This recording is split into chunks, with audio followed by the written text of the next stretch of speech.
कि जख्म पर जख्म खा के निकले हैं। थके तो नहीं है? इधर जो दीवारों से झांक रहे हैं ये लोग, उधर जो झांक रहे हैं ये जो उधर हैं, सबकी शिरकत चाहता हूं अगली थोड़ी देर।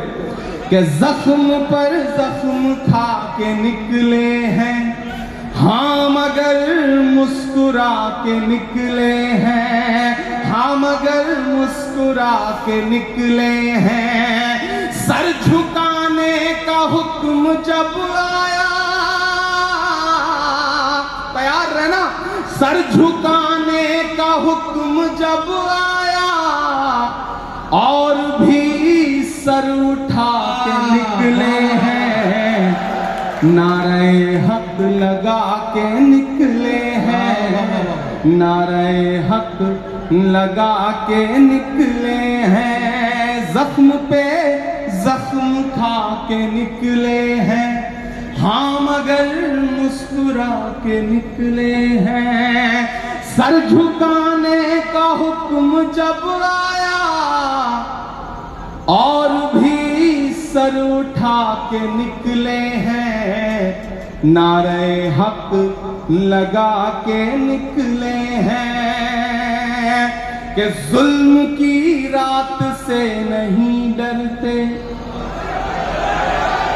जुल्म की रात से नहीं डरते, हम किसी जात से नहीं डरते।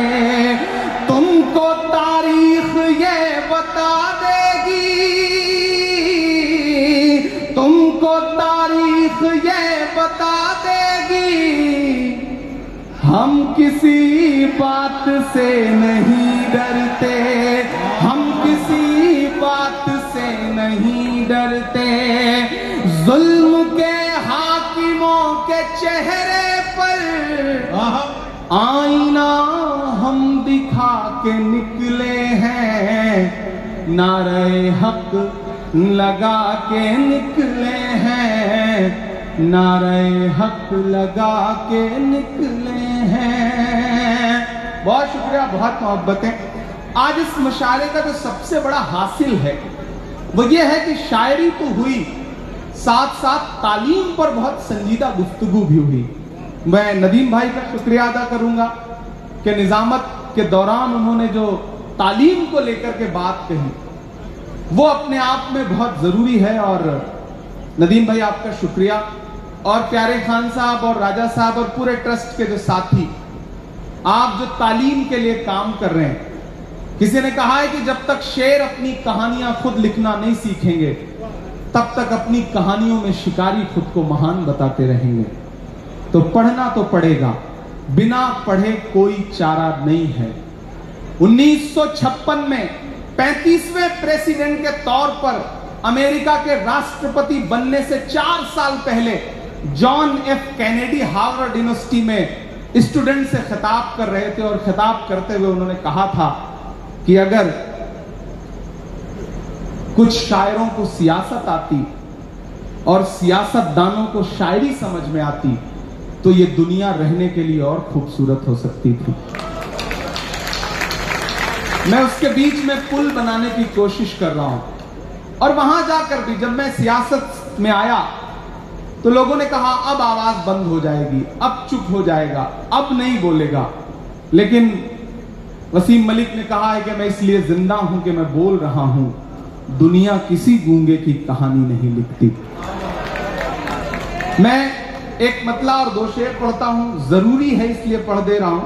आज इस मुशायरे में कोई सियासी टिप्पणी नहीं करूंगा क्योंकि सिर्फ शायर बन के खड़ा हूं, लेकिन मुझे लगता है कि ये एक मतला और 2 शेर पढ़ देना चाहिए मुझे।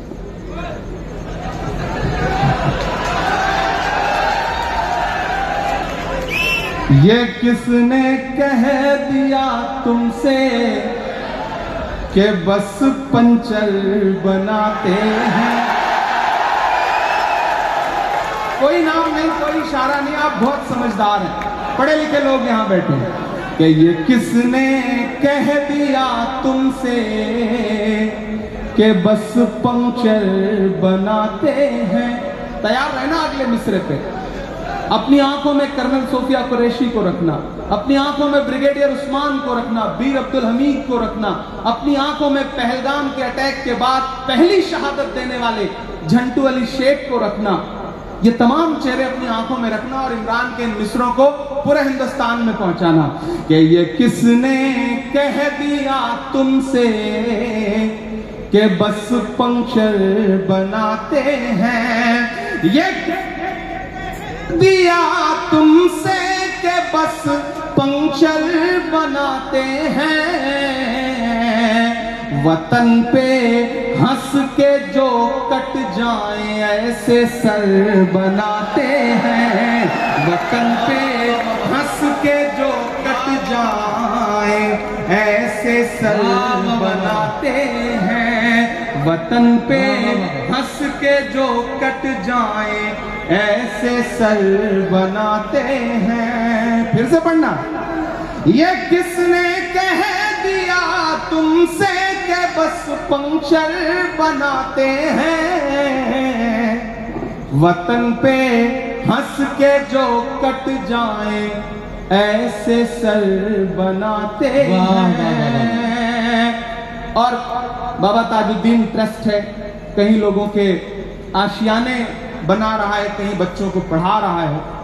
मैं ये मिसरे पढ़ रहा हूं कि उन्हें बुलडोजरों के बाजुओं पर नाज है, लेकिन पीछे तक एक एक होना चाहिए। उन्हें बुलडोजरों के बाजुओं पे नाज है, लेकिन हमारा फर्ज है हम बेघरों के घर बनाते हैं। हमारा फर्ज है हम बेघरों के घर बनाते हैं। हमारा फर्ज है हम बेघरों के घर बनाते हैं। और आखिरी शेर इस गजल का पढ़ता हूं, फिर एक नज्म आपको सुनाऊंगा कि अजब है कैनवस उनका, अजब उनकी कलाकारी। अजब है कैनवस उनका, अजब उनकी कलाकारी। अजब है कैनवस उनका, अजब उनकी कलाकारी। अजब है कैनवस उनका, अजब उनकी कलाकारी। वो जो मंजर बनाते हैं लहू में तर बनाते हैं। वो जो मंजर बनाते हैं लहू में तर लहू में तर बनाते हैं।